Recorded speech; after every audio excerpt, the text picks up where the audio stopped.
What's up, guys? This is Raf, and welcome back. For the past few months, I was able to use different phones like the 16 Pro Max, the S25 Ultra, just to name a few. But I always come back to the Samsung Galaxy S24 Ultra. And I think it got one of the best packages overall still in a phone. 1 year later, is the Samsung Galaxy S24 Ultra still worth it in 2025? After months of updates, daily use, and some competitions from new flagships, let's take a look at how the S24 Ultra has held up.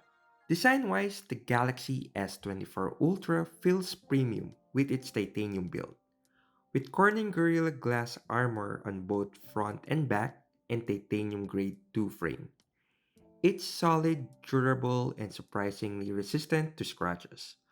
Although I use a casing on my phone, I dropped it a few times already, and it still survives. No dent or any damages on it so far. It is quite heavy in today's standard and weigh around 232 grams. The squared edges might not that friendly in your hands on long usages, but I got used to it as I really like the boxy look and giving it a note-like vibes aura. It is IP68 water and dust resistant, which is good as you can use it on beach or pools on any vacations without any worry. The display continues to be one of the best in the industry. A 6.8-inch QHD Plus dynamic AMOLED 2X display with up to 120 Hz of refresh rate, and it still gets insanely bright outdoors, up to 2600 nits of brightness. Colors are vivid, blacks are inky, and watching HDR content is just stunning. Watching and streaming movies is really a pleasure, and even in playing games as well. Powered by the Snapdragon 8 Gen 3 for Galaxy with 12 GB of RAMs and 512 GB of storage, the S24 Ultra still feels fast. Apps open instantly, multitasking is smooth, and gaming is top notch. Even demanding titles like Genshin Impact or Call of Duty run flawlessly. Thermal management has been pretty good too since it does have a bigger vapor chamber, with only slight warm during extended gaming sessions. It is updated to One UI 7 already, and it added some new features that came from S25 Ultra, which is already a thumbs up for me.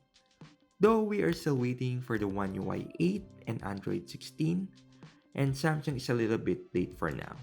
Well, at least they're providing monthly updates for security, as this was promised up to 7 years of OS updates. Here are some of its benchmark scores.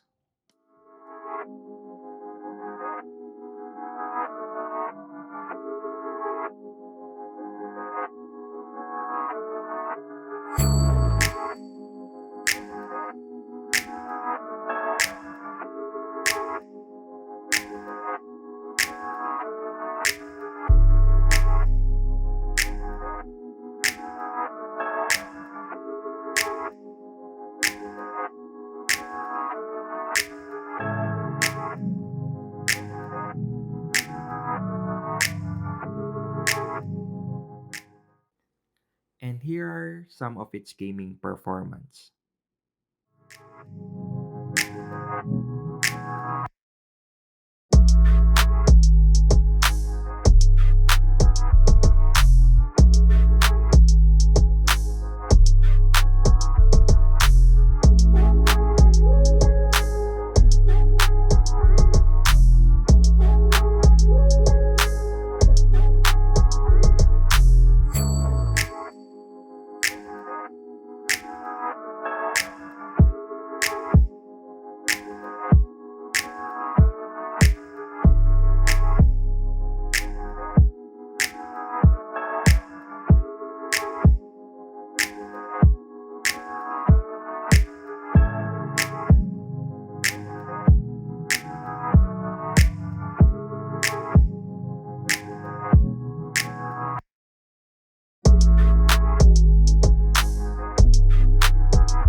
The camera system is still one of the most versatile. You've got a 200 megapixel main sensor, a 12 megapixel ultra wide, and dual telephoto lenses, which is a 10 megapixel 3x zoom and a 50 megapixel 5x zoom. That 5x zoom replaced the old 10x zoom from the S23 Ultra. But the results are still impressive, especially in daylight. Samsung's computational photography has improved with software updates, giving you sharper details and better low light performance compared to its launch day. On its videos, it can record up to 8K 30 frames per second, and with One UI 7, it can record now log videos, which is only available before on the S25 Ultra. Here are some of its photo samples.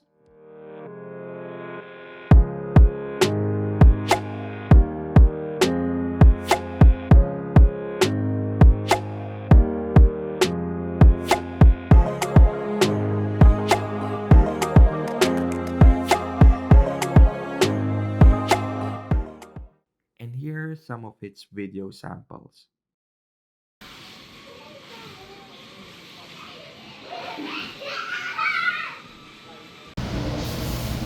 Anong blush? Yung lipstick. Lagi naman yun. Anong lipstick? Hindi pa yung tissue, anak.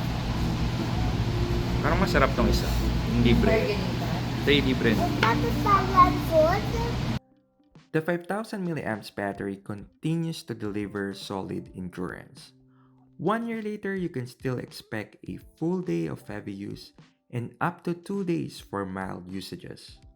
Screen on time average around 7 to 8 hours depending on settings, and mostly charging is still capped at 45 watts wired and 15 watts wireless, unfortunately. But we still have reverse wireless charging, which is helpful especially if you have other devices that need to charge quickly. Did you know that the S24 series is the first AI smartphone? Well, so far it lives to its standard, and I could say it does have the best AI in a smartphone currently with Galaxy AI. It got even two smart assistants that you can choose, which is Gemini and Bixby. I mostly use Gemini and Circle to search, as it's very effective in doing quick searches on your screen. Galaxy AI do have a lot of AI features and sometimes you might be overwhelmed of it. It does have this call assist, writing assist, interpreter, note assist, transcript assist, browsing assist, drawing assist, audio eraser, and others. But mostly what I use are the writing assist and generative edit in photo assist. So let's start with writing assist. It is embedded on your Samsung keyboard already and you can activate it quickly whenever you need assistance in writing or correcting your grammar, on your replies or on your emails. The other one, and probably the most used Galaxy AI feature, with probably 70% usage cases, on my experience, is the generative edit in Photo Assist.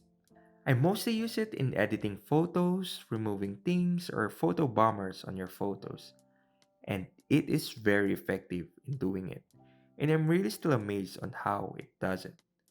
Even my family members with mostly iPhones ask me to edit photos with this generative AI. So that speaks how good it is. On its other features, the stereo speaker is still pretty good. It is loud and clear. It is great for playing music and watching movies in mobile. The S Pen is one also integral part of the Ultra series. It does have a battery inside as well as a gyro, an accelerometer, and Bluetooth connectivity for communicating with phone without immediate proximity. This enables air actions and remote camera control, which the S25 Ultra doesn't have. I mostly use the S Pen in multitasking and also in editing, as it is much accurate in editing photos rather than using your fingers. So what's the verdict after a year? So for its pros, it does a premium titanium design, still one of the best display on smartphone, versatile and reliable camera system, does have great performance with Snapdragon 8 Gen 3, long-term software support, and cheaper price than the current Ultra. For its cons, charging speeds are falling behind competitors. It does have a bulkier design which isn't for everyone. 5x zoom feels like a downgrade from 10x zoom in some cases.